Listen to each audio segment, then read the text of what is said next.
Babul khawfi minasyirki. Bab mengenai takut kepada syirik. Syirik adalah memalingkan salah satu macam ibadah kepada selain Allah. Kenapa kita harus takut kepada syirik? Pertama, karena dosa syirik tidak terampunkan. Dosa syirik tidak akan dimaafkan kecuali taubat sebelum meninggal dunia. Allah Subhanahu wa taala berfirman, "Inna Allah la yaghfiru an yushraka bihi wa yaghfiru ma duna dzalika liman yasha. Wa may yushrik billahi faqad iftara itsman 'azima." Sesungguhnya Allah tidak akan mengampuni dosa orang yang menyekutukannya, dan Allah akan mengampuni dosa-dosa di bawah syirik bagi orang yang Allah kehendaki. Barang siapa yang menyekutukan Allah, sungguh telah berbuat dosa, dusta dengan dusta yang besar. Syirik, bohong besar. Inna Allah la yaghfiru an yushraka bihi, la yaghfiru li 'abdin laqiyahu ya'budu ma'ahu ghairah aw yasrifu lahu syai'an min anwa'il ibadah. Yani Allah tidak akan mengampuni seorang hamba yang menghadap kepadanya dalam keadaan menyembah bersamanya dengan yang lain, atau memalingkan sesuatu dari macam-macam ibadah kepada selain Allah. Jadi tidak akan diampuni kalau sampai mati masih berbuat syirik. Makanya sebelum meninggal, antum udah dekat-dekat corona ini. Sebelum meninggal hendaknya taubat, jimat-jimat buang. Jimat-jimat buang. Kemudian apa? Syirikan, dukun hapus nomornya, jangan hubungi lagi. Yang biasa curhat sama dukun, stop. Blokir, kemudian hapus. Ramalan-ramalan bintang, sudah jangan dilihat lagi. Jangan sampai kita mati masih berbuat syirik. Wa yaghfiru ma duna dzalik, dan mengampuni yang di bawah itu, yakni yaghfiru jami'adz dzunubi ghaira syirki. Allah akan ampuni semua dosa selain syirik. Liman yasha, bagi orang yang dikehendaki, liman yuridul maghfirata lah, bagi orang yang menginginkan ampunan darinya. Semoga Allah ampuni dosa-dosa kita.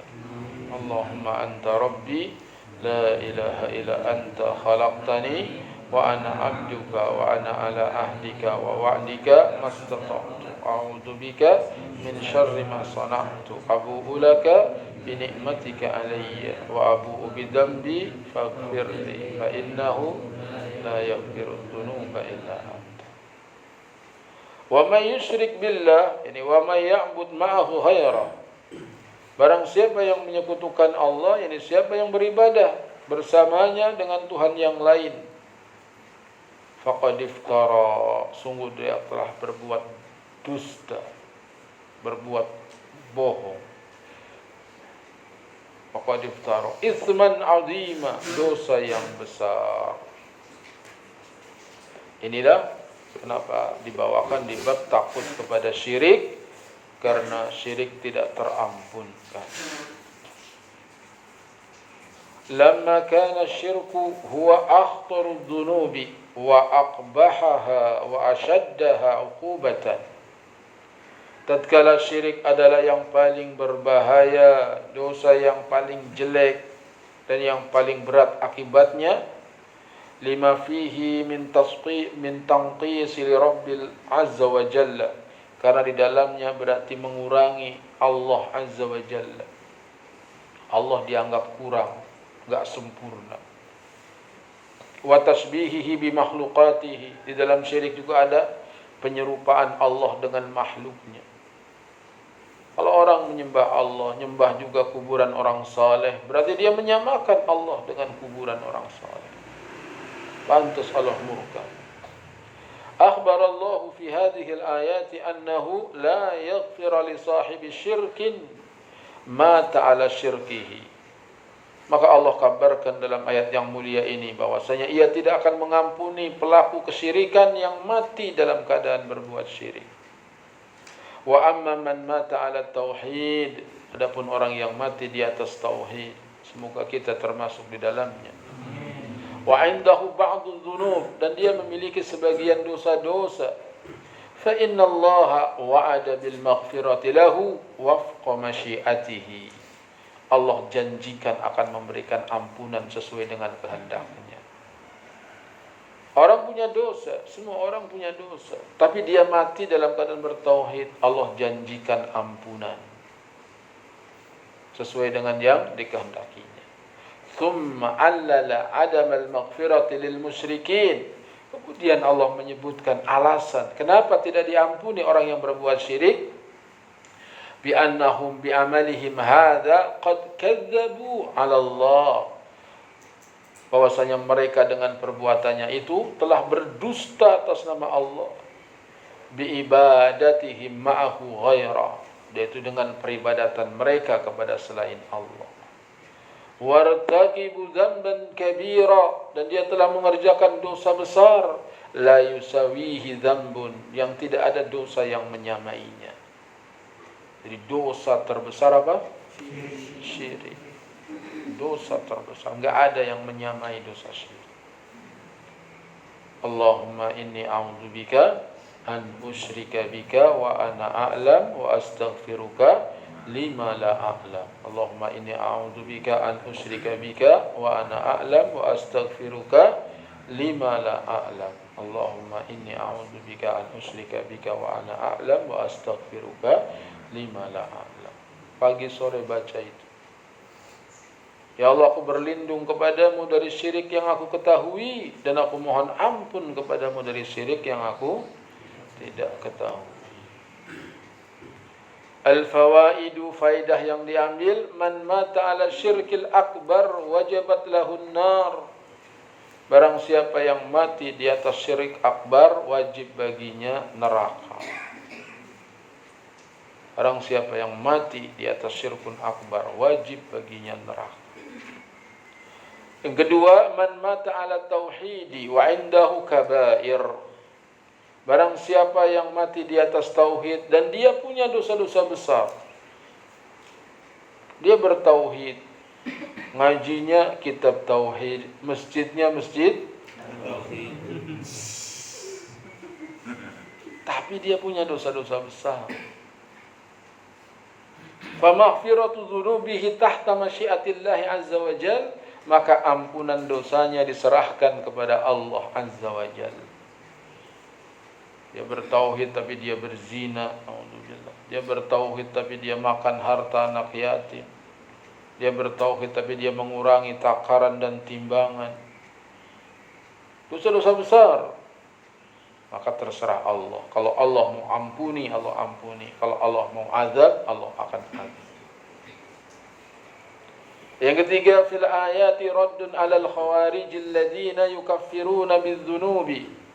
Di dalam ayat ini ada bantahan kepada orang khawarij yang mereka mengkafirkan orang karena dosa-dosa. Jadi menurut manhaj khawarij, kalau ada orang berbuat dosa besar, kafir. Ada orang Islam kok minum khamr dosa besar, berarti dia kafir. Itu manhaj siapa? Khawarij. Cirinya mengkafirkan pelaku dosa besar. Lah kalau ahlu sunnah bagaimana? Ahlu sunnah enggak. Orang berbuat dosa besar, dosa. Muslim apa bukan muslim? Sempurna apa tidak? Tidak sempurna. Muslim yang kurang. Muslim yang kurang imannya sehingga dia berbuat dosa, tapi nggak dikafirkan. Sama seperti kita nanam pisang, batangnya besar, daunnya lebat, tapi nggak ada buahnya. Ini pisang yang kurang, tapi tetap dibilang pohon pisang. Nggak bisa dibilang pohon kelapa. Tetap pohon pisang, cuman itu kurang karena nggak ada buahnya. Wa 'alal mu'tazilati alladziina yarawna takhlid sahibil kaba'iri fin nari. Dan ini juga merupakan bantahan bagi orang Mu'tazilah yang mereka berpendapat pelaku dosa besar kekal di neraka. Di dunia dia kafir enggak? Enggak kafir. Iman enggak? Enggak iman. Menurut Mu'tazilah, orang Islam kok berbuat dosa besar, mukmin enggak, kafir juga enggak. Tapi di akhirat sama, kekal di neraka. Enggak tegas saja, masih lebih tegas Khawarij. Kalau Khawarij tegas bilang kafir. Dan ini menunjukkan bukan berarti orang tegas itu mesti benar. Bukan menunjukkan orang tegas itu mesti benar. Tegas. Pada saat apa kita harus bersikap tegas? Pada saat apa kita harus bersikap lunak? Jadi ada saatnya kita harus tegas, ada saatnya kita harus lunak. Gitu. Melihat maslahat dan mafsadah. Kadang-kadang orang waduh dia tegas, dia Masya Allah dia tegas. Dikiranya kalau tegas pasti benar. Berapa banyak orang yang tegas kemudian dia menyesal atas ketegasannya, karena ternyata hasilnya tidak seperti yang dia inginkan dengan ketegasannya itu. Lihat istri salah, saking tegasnya dia bilang cerai kamu. Cerai. Begitu udah dicerai, nyesel, ya Allah, nggak ada lagi yang kayak dia. Nggak ada lah ya. Yang menyesal. Jadi tidak semua ketegasan itu menunjukkan benar. Ada kalanya yang nyantai saja, istrinya durhaka apa dia sabarin. Akhirnya udah tua, taubat juga istrinya. Sabar. Jadi nggak mesti ketegasan itu menjadi benar. Seorang suami diracun sama istrinya, marah luar biasa. Ditinggal 3 bulan istri. Laki-laki ini sudah niat, saya mau daftar neraka, mau saya bantai semua keluarga istri. Tapi dia tidak jadi, dia sabar. Sampai akhirnya si istri minta maaf dekat dan berjalan lagi rumah tangga seperti biasa. Padahal udah mau dibunuh sama istri. Tahu, bukan karena mau poligami, bukan. Akhirnya punya anak dan anaknya sukses. Berhasil. Sekarang udah pada tua orang itu. Tinggal menikmati kesuksesan. Jika boleh mengucapkan seandainya, coba seandainya dulu tinggal cerai. Belum tentu dia seperti kondisinya sekarang dalam kenikmatan. Demikianlah kita dalam bersikap, tidak selamanya harus tegas. Kapan kita harus tegas, kapan kita harus lunak. Menghadapi siapa? Makanya Nabi juga ngelihat sahabat yang berbuat kemungkaran beda-beda. Ada yang pakai cincin, direbut cincin emas, dibuang. Nabi kan. Ada kalanya Nabi cuma nanya, untuk apa ini? Kemudian lepaskan. Nabi yang suruh, dia sendiri yang melepaskan. Pelajaran yang keempat, itsbatu sifatil masyiati lillah, menetapkan sifat kehendak bagi Allah. Jadi Allah Ta'ala mempunyai kehendak. Manusia juga punya kehendak, dan kehendak manusia tergantung dengan kehendak Allah. Yang kedua, yang pertama, kenapa kita takut kepada syirik? Karena syirik dosa tak terampunkan. Yang kedua, karena Nabi Ibrahim saja takut kepada syirik.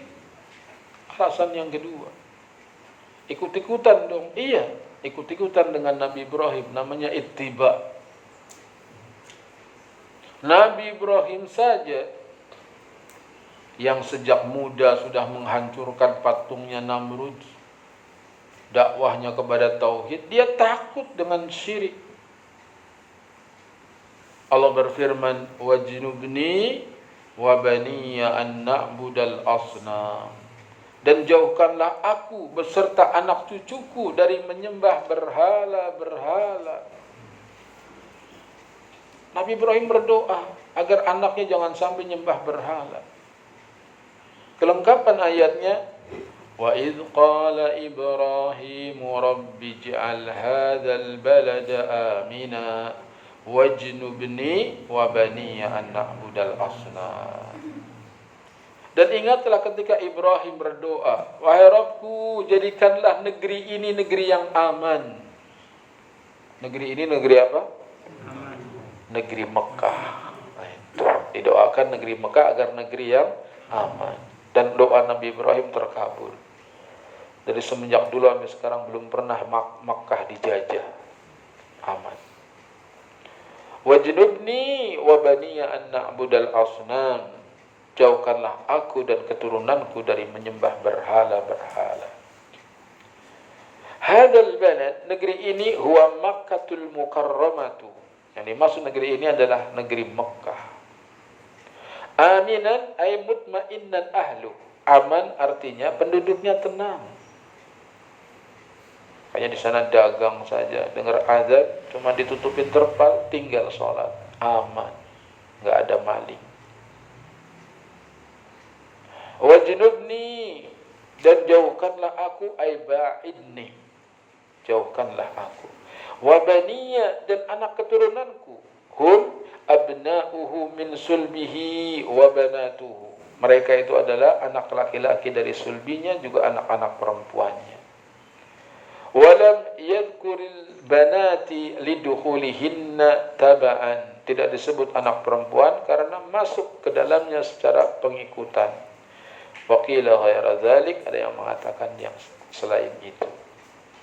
Dan Nabi Ibrahim berdoa agar anak-anaknya dijauhkan dari menyembah berhala. Apa sih berhala? Al-asnam jam'u sanamin. Asnam adalah jamak dari sanam. Wa huwa ma nuhita ala surati wa ubida. Ini sesuatu yang dipahat dalam bentuk gambar kemudian disembah. Orang Indonesia bilang patung. Kayu yang dipahat, batu yang dipahat, lalu disembah-sembah. Itu namanya asnam, berhala. Wal wathanu, adapun wathan, a'ammu min dzalik, lebih umum dari itu. Wathan bisa kuburan, bisa pohon, bisa orang hidup yang disembah-sembah, namanya wathan. Lebih umum lagi daripada patung. Berarti asnam patung, wathan berhala. Kalau patung, gambar yang dipahat, yang ada pada kayu, pada batu. Adapun wathan berhala, pohon bisa disembah namanya wathan. Kuburan disembah namanya wathan. Hah? Jembatan disembah ada enggak? Oh ya. Jembatan diagungkan. Melewat jembatan harus klakson dulu minimal. Bisa jadi wathan berhala. Ini penunggunya yang ada di jembatan itu. Asyarhul ijmali, penjelasan global. Yukhbiruna Allah subhanahu wa ta'ala anna Ibrahim alaihi salam da'a li Makkah bil amni wal istiqrar. Allah Azza wa Jalla mengabarkan kepada kita bahwa Nabi Ibrahim alaihi salam mendoakan kota Mekah agar aman dan kokoh. Semoga negeri kita juga aman. Indonesia Raya, semoga negeri yang aman. Wa dzalika li anna al-khawfa wal fawda yamna'ani an-nasa min ada'i manasikihim. Sebab rasa takut, huru-hara akan menghalangi manusia untuk menunaikan manasik. Gimana orang bisa ibadah haji kalau di sana ada demo misalnya? Gak ada di Mekah demo-demo, aman. Thumma ardafa dzalika bi su'alin akhara talaba fihi ila rabbih ayyub'adahu wa auladahu an ibadatil asnam. Kemudian Nabi Ibrahim mengiringi permohonan yang lain, yaitu di dalamnya minta kepada Rabb-Nya agar dijauhkan dan juga anak-anaknya dari menyembah berhala. Bukan mendoakan diri sendiri, tapi anaknya juga didoakan. Wa dzalika lima ulima, yang demikian karena beliau tahu, telah diketahui, min khatar ibadatiha, dari bahaya menyembah berhala, waftitanin nasi biha, dan manusia terfitnah dengan berhala. Terfitnah itu tergoda. Kalau kita ngelihat pergi jalan di tengah hutan, tiba-tiba di hutan ada patung. Waduh, ini Tuhan ini. Pengen kita menyembah dia. Itu fitnah manusia. Al-fawaid, faedah yang bisa diambil, fadlu Makkah ala ghairiha, keutamaan kota Makkah dibanding kota-kota yang lain. Di dunia ini banyak kota-kota, tapi kota yang paling utama kota Makkah, yang gak pernah sepi siang dan malam. Selalu ada saja orang yang tawaf di Ka'bah Baitullah, kecuali di musim corona. Sekarang jadi sepi, aneh. Dari dulu gak pernah sepi, 3 tahun terakhir ini. Semoga Allah segera menghilangkan corona ini. Didoain oleh Nabi Ibrahim, Mekah aman. Tapi mereka tutup. Itu Masjid Nabawi ditutup. Masjidil Haram juga berjarak jauh-jauh jaraknya. Yang kedua, doa Ibrahim li Makkah bil amni wal istiqrar. Doanya Nabi Ibrahim untuk kota Mekah agar aman dan tentram, kokoh. Yang ketiga, isbatun naf'i doa, menetapkan manfaat doa. Doa itu pasti bermanfaat. Dan ternyata terbukti kota Mekah aman dengan doanya Nabi Ibrahim. Kita juga berdoa kepada Allah, semoga dakwah kita di Masjid At-Tauhid ini berkah. Diberkahi oleh Allah. Makin enak, makin enak. Tadinya mejanya kecil, sekarang jadi besar. Tadinya duduk di sajadah, sekarang duduk di kursi. Ya, makin enak aja nih. Semoga Allah memberkahi antum semuanya, memperhatikan ini. Ya, memang harus begitu. Ngaji. Tanya panitia, kurang apa ini? Gitu. Kurang sarapan, boleh lah. Gitu. Jadi semuanya saling mendukung. Itulah namanya keberkahan. Makanya orang Kendurian namanya berkat. Gitu. Dan asalnya apa? Berkah. Berkah itu kebaikan yang banyak. Masjidnya kecil, tapi kalau berkah, kebaikannya banyak. Banyak orang dapat hidayah. Itu namanya berkah. Masjid besar, tapi kalau nggak berkah, maka dikunci terus. WC-nya juga dikunci. Sehingga orang mau mampir pipis saja bingung. Ini masjid nggak berkah. Penting doa ini. Isbatun naf'in doa. Menetapkan manfaat daripada doa. Kita doakan semoga majelis kita diberkahi oleh Allah. Doa.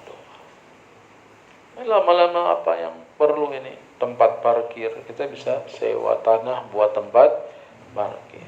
Jangan sewa, beli. Bagus lagi beli. Benar, banyak orang kaya tapi saya nggak tahu. Tahu-tahu orang kaya dia. Jadi ketika mau perluasan masjid itu kurang berapa gitu. Kurang 100 juta, langsung transfer 100 juta. Kita nggak ngerti kalau dia orang kaya. Kemarin kena corona meninggal, rahimahullah. Dan sudah di rumah sakit nih, masih aja jadi korban sapi. Padahal sudah di rumah sakit. Duitnya lebih, mau dikembalikan nomor rekeningnya ditanyain, enggak ditanyain, enggak dikasih nomor kembaliannya. Tahu-tahu kabarnya sudah meninggal. Semoga Allah mengampuni dosa-dosa. Seperti itu di keberkahan. Masjid ini kecil, tapi kalau berkah, insya Allah makin hari makin bertambah. Pelajaran yang keempat, anna asla dinir rusulil wahidun, bahwasanya pondasi agama setiap rasul satu, wa huwa tauhid, yaitu tauhid. Agama Nabi Ibrahim tauhid. Semua nabi dakwahnya kepada tauhid. Pelajaran yang kelima, istihbabu du'a'i syakhsi li dzurriyyatihi. Disukai seseorang mendoakan anak keturunannya. Didoain, bukan dibangga-banggain. Anak tetangga dilamar sama tentara. Begitu datang tentaranya, dilihat anaknya pendek. Tentaranya nggak jadi. Kemudian anak dia cantik tinggi. Coba kalau melihat anak saya. Sombong apa tidak? Sombong. Coba kalau melihat anak saya, pasti mau. Ternyata itu anak yang cantik. Dilamar si ini ditolak, dilamar si itu ditolak, terus menolak lamaran. Sampai umur 31 belum menikah. Pusing maknya. Pusing maknya. Kalau di kampung kan umur 31 belum menikah, bingung. Di kota mah cuek aja. Tahu-tahu punya anak aja nikah belum udah punya. Nah itu makanya anak tuh jangan dibangga-banggain, tapi didoain aja. Didoain, semoga enteng jodoh. Didoain, jangan disombong-sombong. Nabi Ibrahim doakan anak keturunannya agar jangan menyembah berhala.